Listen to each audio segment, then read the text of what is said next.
McDonald's chips in milkshake. That's disgusting. Hello. Hi! Hello. It's good. I'm excited to be chatting today. Before we start, there is a really important question that we need to discuss. What's that? Weetabix and baked beans. It's a no from me. It's one of those things that nothing in me even wants to try it. I am a fan of random combinations. Like, I definitely was a peanut butter and Marmite girl before peanut butter and Marmite decided to be in a jar together. No, that sounds terrible. Is it nice? It's so good. I've eating it since year seven. But I like Marmite on crumpets. I'm not sure Mm. if you find that weird. I've also heard of ketchup in cereal, and again, wrong. What? I know. Who would do that? McDonald's chips in milkshake? That's disgusting. This month, we're going to have a little bit of a chat about self-care because over on our Swell Youth Instagram, we are doing 28 days of self-care with the hashtag #MySelfieCare. February is the month of love, even if it's Galentine's or Palentine's or Singleness Day that you're celebrating. It's definitely one for love. But first, it's time for Food, Mood and Viewed. What's on your plate? Oh, it's been a naughty few weeks for me. My plate is empty because it's actually just takeaway boxes. Less washing up. Yeah, exactly. That's my excuse. No, it's not been completely takeaway orientated, but a lot more than the previous lockdowns. Just because I found my mood to be slightly affected by this lockdown. And I think in the past couple of weeks, I've just got to the weekend and just thought, oh, there's just nothing in me that wants to go to the shop. Mm. Nothing at all, where I just think, oh, I just really don't have the energy to muster up a footstep and just thinking, oh, I'm gonna have to queue up. I was put a mask on, and I'm somebody that's been very much affected by they call it maskne. But each time I put the mask on, I get super paranoid that I'm gonna get another spot, even if I was washing it regularly, like they tell you to, because I've got a reusable one, because save the environment, save the planet. I just found that every time I was putting it on, whether I had makeup on or whether I didn't, I would just get a couple of spots coming up across my mouth or across my nose, and it was just making me feel awful. So now I've found a coping mechanism of how to deal with that and to get a better skincare routine. But I guess that's why I just didn't want to walk to the shop. So instead, what was on my plate was a delicious curry, because I find that to be my number one takeaway. I've also had a KFC, which was incredible. KFC is like my go-to thing. It always has been since I was a teenager. It's just so good. What is that delicious blend of 11 herbs and spices? It's been a takeaway couple of weeks for me. And what about you? What's on your plate? Well, mine's a little bit odd, right? Mm. But butternut squash. I have fallen in Putting me love to with shame. butternut. You're putting me to shame. I think it's a shame. Do you know what? It's more because in January I was trying to sort out a few things in my diet to do with health issues. I kind of went on to the butternut squash train, even though it's quite high in carbs. It's what we call a low GI. So the sugar is released slowly, which someone with diabetes, that's much better. But it also has vitamin A in it, beta carotene, which is really good for your immune system. It's got magnesium and potassium in it, vitamin C. So I used to throw away the seeds, but they have, and I want to call it tryptophan, and which is a source of serotonin, and it's meant to be really good for you. So bit of a random one, but yeah, I've fallen in love with squash. It's cheap, it's affordable, it's a funny shape. And it lasts ages because they're massive. So not wanting to put you to shame, I'll be honest as well. Yesterday when I was chatting with our guest Jodie, she was talking about scones, and I basically haven't been able to stop thinking about afternoon tea since then. I call them scones. So this starts a debate now. In the next podcast, what's on your plate? And you'll be saying scones. I feel like I've had a little bit more energy. I think that's more to do with coming out of January than anything else. As you know, wasn't drinking coffee, am now drinking coffee. Definitely made a difference. That's all I'm going to say. I would say that my mood has been low, and I would say that for the past couple of weeks, I've been trying to catch up on myself, whether that's been at work, whether that's been at sleep. I mean, I just get a bit grumpy if it's midnight. And I think, oh, I hate that because that's not who I really am. But yeah, that's been affecting me, not sleeping enough, not being able to sleep as well. I've been getting up sometimes at 2 o'clock in the morning and thinking, maybe I'll just go and read for a bit. Reading, I think, helps me get sleepy. And then yeah, I think maybe the weather as well. As you say, the sun is shining today, even though it's snowing. So that's actually a really nice feeling.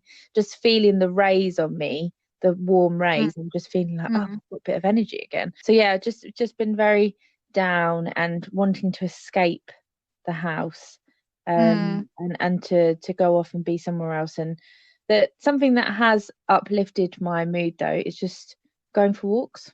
Yeah, so that's been really useful for you. I've been watching lots of Desperate Housewives, which is something that I always go back to when I am feeling particularly low, as I said beforehand. It's something that just gives me a bit of a boost, just like Friends, actually, something that I grew up with and it made me feel quite comfortable. If I'm a bit sad and I stick an episode of Friends on, my mood is immediately lifted. Desperate Housewives, I would say I'm a bit of Susan because she's very clumsy and she invites the drama in accidentally and she's just a bit silly. And then Lynette, because she's got a hard shell but she's soft in the inside. I did an interview with Koos, which is a website for young people to talk about mental health, and I love their latest campaign video.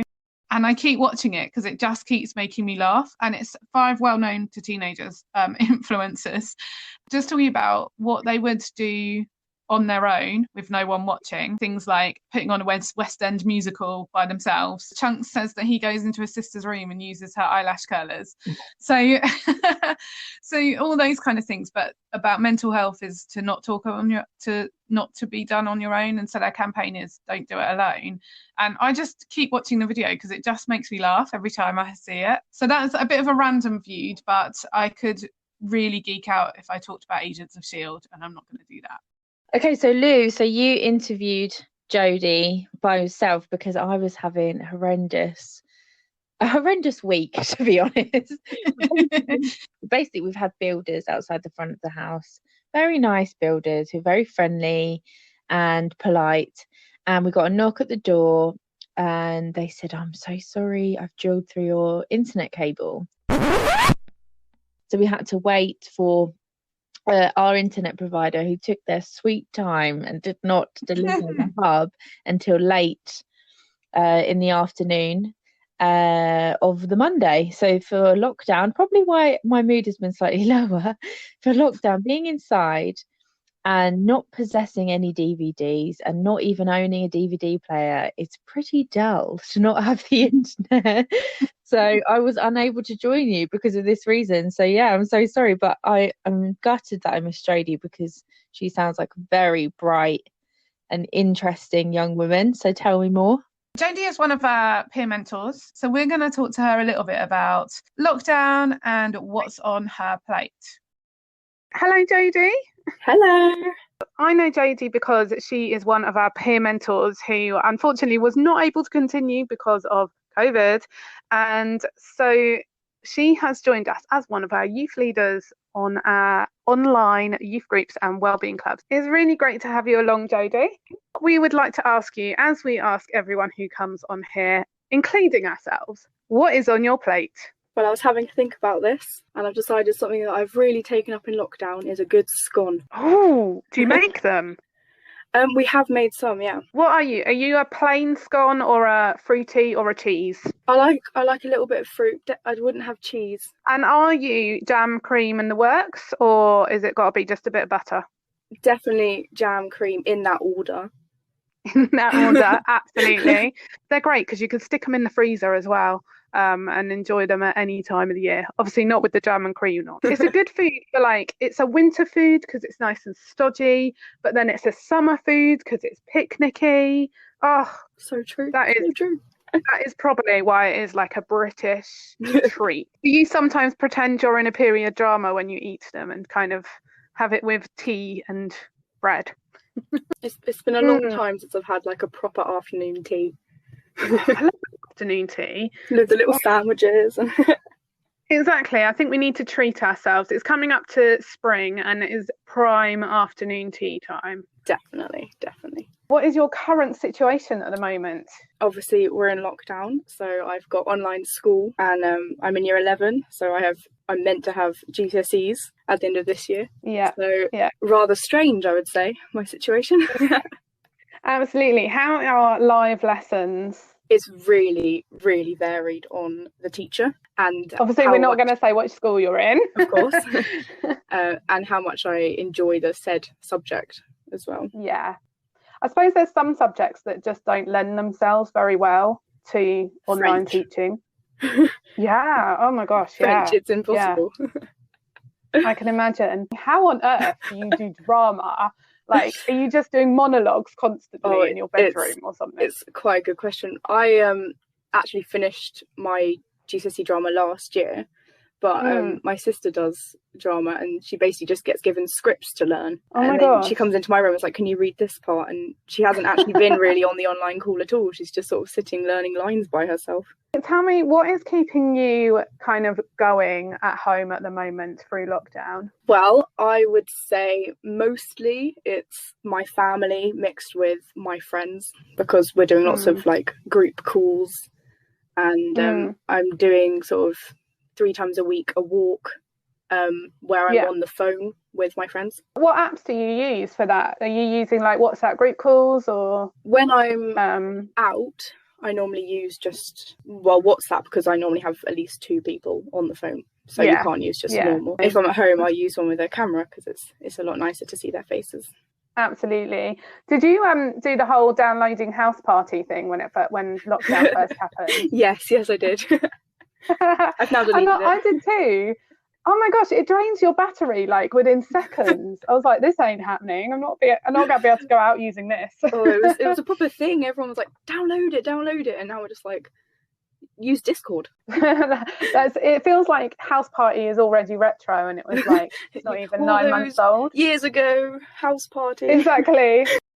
Do you find that you are enjoying sort of using the online apps, or is it's a means to an end? Well, in terms of like lesson onlines, I'd much rather be at school. But I actually really, really enjoy the fact that my friends have been forced to sort of talk more online. Because normally it would just be a couple of texts, but that's not enough to keep going during lockdown. So it's quite nice, actually. When you're having a text conversation, you don't always get massively deep, or you know when someone is going deep because you keep seeing typing and it's been a few minutes before like they send a message. When you have a conversation, there is something different with a conversation, that it just naturally sometimes might go a bit deeper, or you get those natural laughter points that you don't really get in a text message. So true. You just send like a laughy face, but you've got a completely blank expression on the other end, and it's... Exactly. Do you think that this whole lockdown has affected your mental health? And if so, how would you say that it has? Yeah, definitely. I think it would be difficult not to have. I'm a very extroverted person, and I really need personal contact with people and being out and about with people. So in that respect, I've definitely struggled. Yeah, I think compared to some, I'm doing pretty well, because I do have a great family and online school is still going and I've got great friends, but it's still definitely tough. Were you already a friendship group who would sometimes talk about your feelings and mental health, or has lockdown meant that someone had to be the first to say, I'm not doing well, or something like that? Well, that's actually really interesting. I have a main friendship group. There's about 11 of us, which is quite a lot. And when you're on a group call with all 11 of us, it's more small talk, because there's 11 of us. But my 2 closest friends, we've been doing calls, just the 3 of us. They have started to really, like, just little facts like saying, oh, I'm really lonely. I mean, yeah, I am, but they've never said things like that out loud without being awkward about it. That's really good. And I think that it's having these open conversations and learning that, you know, as we've been doing on the Fuller U course, just because I feel that one day doesn't mean it's the worst thing ever, but actually it's really important for me to say it, because otherwise we can push it down.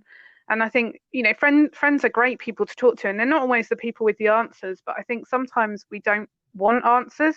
We just need someone to hear how we're feeling. Definitely. After having one of those phone calls where I've just been like, hey, it's utterly too much at the moment, they haven't given me an answer, but I just feel so much better. Has there been anything like interesting or positive that's come out of this situation for you? Yeah, I'd say so, actually. I mean, obviously it's not all been great, but as I already said, talking to friends has been a great positive, but also finding the time to sort of take a step back from school. Like I actually personally like school, which is odd for people my age, but I have not really thought, oh, what's my life outside school before? And I've started to do some sort of more personal projects and things that I enjoy. Great. That I would never have had the time to do otherwise. I think that's really a positive thing, because it starts to grow who you are as a person. Absolutely. And not just who you are academically. Absolutely. I did a online course on some things that you can't that like aren't on the specification at school. You just don't learn them. And I did a little one on like criminology, and it was just so interesting. And just little things like I've been playing the piano, I created a board game for fun. I mean, just little things that you just wouldn't do otherwise. What are you actually though looking forward to when this all goes back to whatever normal is going to end up looking like? People and things, doing things, even just going out and getting some chips. So we're doing 28 days of self-care at the moment. Yes. What does self-care mean to you? I think it's difficult because it means so many different things to so many different people, but to me personally it's just doing anything that is solely for yourself, solely to make yourself feel better. It's not selfish, but it's just you're not thinking about what other people need in that moment, you're just thinking about what you need. Do you think that self-care can be really costly? I think if your interpretation of self-care is £50 face masks, then yeah. But I don't think that is what you need for self-care. I think something as simple as going outside every day, that counts as self-care, and that's free. Yeah. If restricted at the moment. I think a lot of adults would find it easier to talk about because there's less of a, stigma around it. We do talk about these things about what we enjoy doing and what we do like for self-care. But I still don't think maybe as much as maybe we should. Although I'm extrovert, actually for self-care, quite often I need to do stuff on my own. Sometimes I need to be around people because I need to be energized. But because when I'm around people, I'm energized, sometimes I need to rest. And that means being on my own. And sometimes that's quite difficult. And I definitely think as a teenager in school, I'd have found it really hard to say, I'm not going to come to that event, or I'm not going to do that today. I'm not going to walk home with you today because actually I just need to go home and do something that's good for me.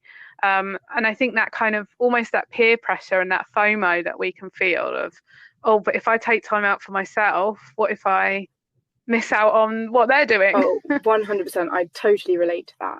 In lockdown, I've been obviously doing these calls, and there's a couple of times where I've just been like, no, you know what? I'm going to go walk by myself or go run a bath instead, because quite frankly, I need some time alone.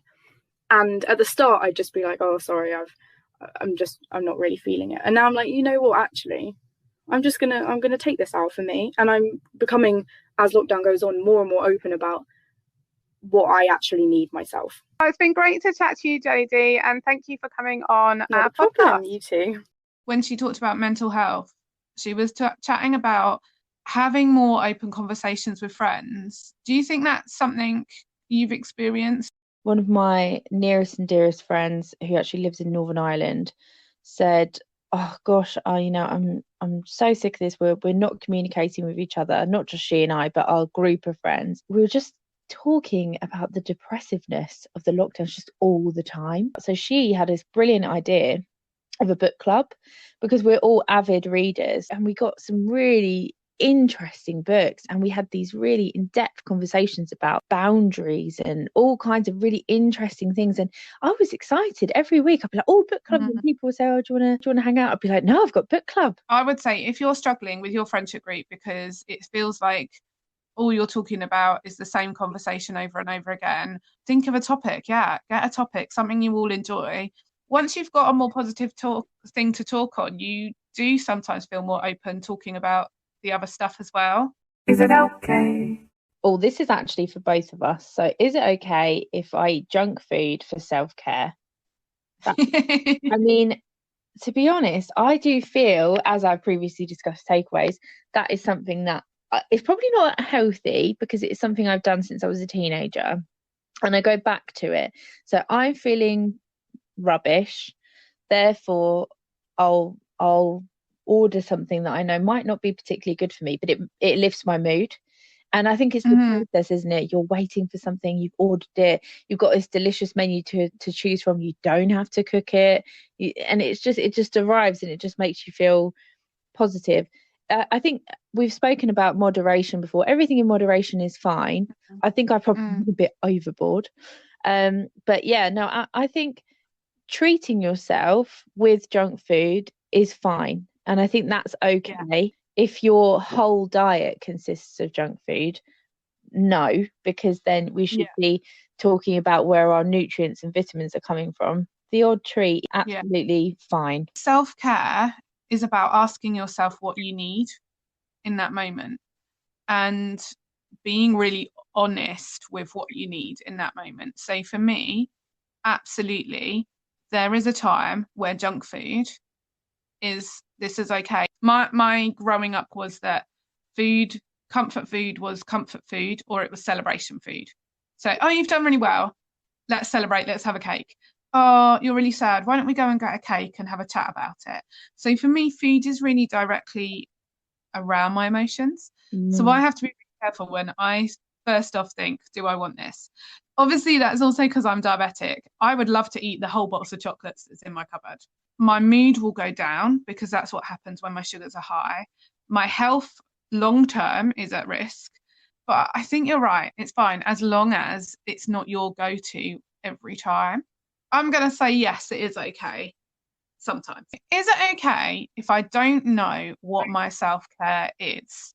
So that kind of ties into what I was saying with the junk food. It's about knowing what you personally want. So I think it is okay if you don't know what self-care is for you, but I think you should explore and find out, because I think everyone should find out what is self-care to them. I think self-care is knowing what you need at the time, because sometimes my self-care is, oh, I feel really grubby, I'm just going to file my nails and paint them because it makes me feel attractive. But then it might be, I'm exhausted and I need some time out just for me, and I do get in the bath and have low lighting and candles and feel calm. Or self-care might be, I have not been very active this week, therefore I'm going to do 100 squats. I never know. But my go-to self-care is stick a candle on in the room and pick up a book. But I think it really does depend, because as I've said, I've not felt very positive for the past couple of weeks, and I've probably had a different method of self-care each couple of days that has worked, and then something that might have worked on the previous day hasn't worked on that day, so I've had to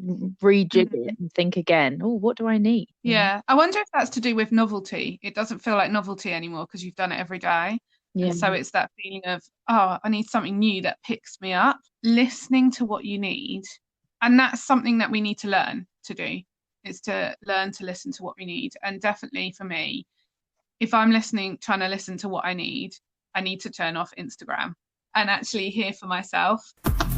Self-care takeaway. So our self-care takeaway for this month is from our Fully You resource, which is a self-esteem 6-week course that we are currently running with Year 6 and Year 8.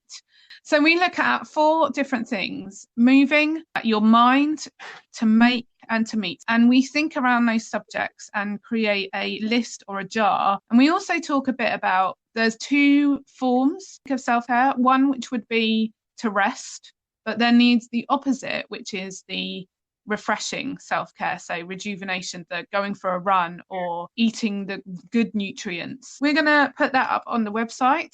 You can download it, fill it in, and either cut up the ideas and put it in a jar, or use it as a habit tracker and try some different things that maybe other people have suggested. We're going to leave the final word to Jodie. He talks a little bit about self-care and one thing that you can do to help you explore your self-care. So until next time, goodbye. Bye. One last question. What are you going to do in the next 24 hours that is going to be self-care for you? Well, a bit before this time tomorrow, I've got a group call with all 11 of us. In about half an hour, I have a online singing lesson, which even though it's online, singing is a definite escape for me. Yes, yeah. And then after that, I'm going to do some cooking, which is also an escape for me. So I think just being busy with things I enjoy. What a great idea. Let's get busy with the things that we enjoy.